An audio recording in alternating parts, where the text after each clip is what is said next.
the Fulani Caliphate of Sokoto, the Sultan of Sokoto, whom I believe is actually the person in charge of the country. The Fulani Caliphate of Nigeria is now trying to impose Sharia on Nigerians without you people's knowledge. They signed something this year, and the first quarter of this year, which we already in the first quarter, we already tried to implement these laws into our financial institution. So Nigeria is slowly turning into a Sharia state.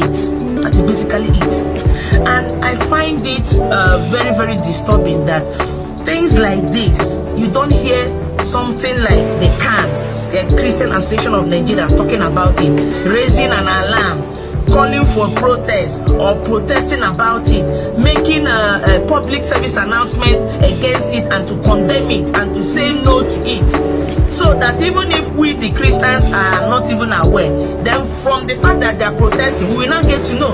I just got to know about this today. So if you notice, they have placed their people in every strategic part of the country. These Fulani people.